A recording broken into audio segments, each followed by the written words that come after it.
Hi, my name is Fernanda Lopez. The first question is to explain in depth what's your point of view of the importance of space exploration for the human race. Well, it is fair to say that nowadays industries and people are changing the way in which things had been done for the last couple of years. I mean, everyone is changing the way we eat, the way we move, the way we use our power resources, from going green to going vegan to start using things that are recyclable, to start separating the trash, to start using cars that are powered by electricity. Why are these things happening? Well, because there are a lot of research, there are a lot of papers now that said that in a couple of years, I mean, in a not so far away future, the resources of the planet will be gone.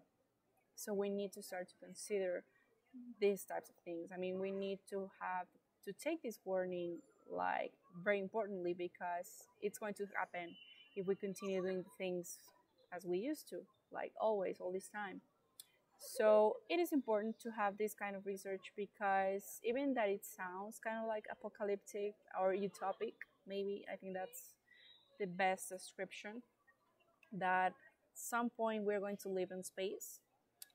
For some, it might sound like a joke, but it isn't because it is a good consideration. It is maybe the ultimate plan, but it is something that we should consider if the worst case scenario eventually happens. So there are a lot of technological things also. It is technological things being sent to different planets not only for the survival rate of the human race, but also for technological research, for start to understand what it is actually around us because universe is huge. There are a lot of things that we don't know yet. So we need to be prepared also for the things that might come to us. I mean, I'm not talking about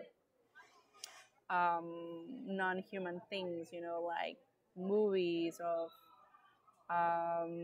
aliens and stuff. No, but I think that it's fair to say that it's possible that if we're not prepared with the amount of knowledge that we need about the possible things that could happen to the planet, I mean, asteroids, meteorites, I don't know, so many things could happen around the universe.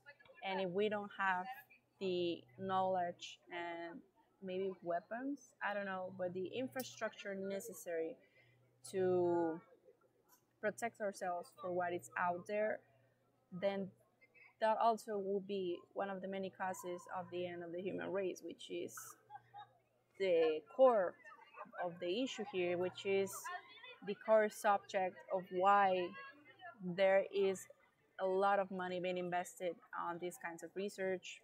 I think that it's also important for medicine because at the end of the day, as time passes by, as we start to develop ourselves into this futuristical planet, we need to be more advanced in our technological field. So I think that's why it's very important.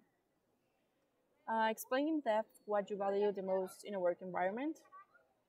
This might sound redundant, but the environment of the industry I want to work on, I think that I really value uh, the relationships that you have with your coworkers, with your managers, with the CEO. I mean, I think um, that it's really valuable when people actually see each other as people. It might sound kind of ridiculous, but as a family, maybe, because when you go to work, it should be in a place in which you feel safe, in which you feel comfortable, in which you feel that you can share any of your ideas and that you can say and you can do not whatever you like, but at least have the freedom of speech, to be as comfortable as you are with your friends, to be with your coworkers. I mean, to have a nice environment. I think that's one of the things I value the most, like how how an industry, how an enterprise approaches its own coworkers, and how they manage them, and how they build these relationships within each other. The future of software development looks like, I think that there are a lot of trends right now, machine learning, artificial intelligence, blockchain. I think that the future of software development really goes into that. But most importantly, the way in which we're mixing the technology with things we usually didn't think we could do it, you know, from social issues, cultural issues. Technology is going to be involved in every single thing that we do on a daily basis. I mean, even right now, I mean, we are ordering food from a mobile application. We're constantly in our computers, in our smartphones, social media. But there are things that nevertheless are the same. For example, political choices, um, how you choose your, doing your groceries maybe. I mean, some people still do it on old school style. But the future, I think, is technology being involved in social issues, in cultural issues, even in artistical issues. I mean, I don't know if you guys have seen Black Mirror, but I think that's how the future looks like. Like, even our interpersonal relationships will be managed by technology. Explain, how do you think a company can nourish the professional and personal development of its employees? I think that by not, I don't know, maybe constantly being in communication with its employees. But what I mean by communication is to actually asking them how they feel in a way in which the employees can feel safe, and that they don't feel any compromise into the things they're about to say.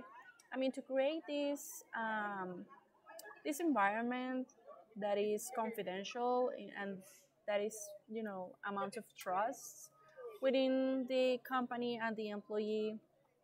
And I think that this constant reviews of um, of your employees, of how they feel, if they like what they're doing, how do they see their employees and everything. I think that's one of the most important questions an industry should ask. Like, if their own employees like to do what they're doing, and if there's some problem, to go in there and to actually ask the correct questions to your employees to fix it. So I think that's probably summing it up. um, to to have a good communication, to have reviews, to always try to keep this constant feedback of your employees about everything, technical and personal issues. What does being professional means to you? I think that, how do you divide your life? I mean, the division of your own life, your personal life within your work life. I think that being professional is to actually know the difference and how to act within that division. So a good example will be, it happened to me that I worked with one of my best friends, and that she was making some kind of mistake. And if I weren't professional, I wouldn't have told her, because I maybe thought that I would have hurt her feelings. But that's not being professional. I mean, being professional, it's regardless of who you are. If you're making a mistake, if there's something that you're doing wrong, then I will have to tell you. So for me, that's what being professional means. The meaning of work. This is kind of difficult, because there are some things that make you see work as it is, doing something and getting paid for. But for me, it's doing what you're passionate about, doing the thing that you love the most, and somehow you end up getting paid for it. Work is the action of doing the things that you know how to do, and you somehow excel at them, and to have a compensation for them. How are M&Ms made? Okay, I'm really hoping that this is about the chocolates, because if this is not about the chocolates, I'm about to embarrass myself a lot. So I've never been to a chocolate company. The closest thing that I've ever been to one is the movie Charlie's Chocolate Factory. So I'm going to explain it as probably that movie. It might sound kind of ridiculous, but that's the first thing that pops into my mind. So imagine that we have this huge, like waterfall of chocolate. This waterfall of liquid chocolate is falling into these huge machines, and basically when they fall and they drop into these huge machines, that's when the um, production chain starts.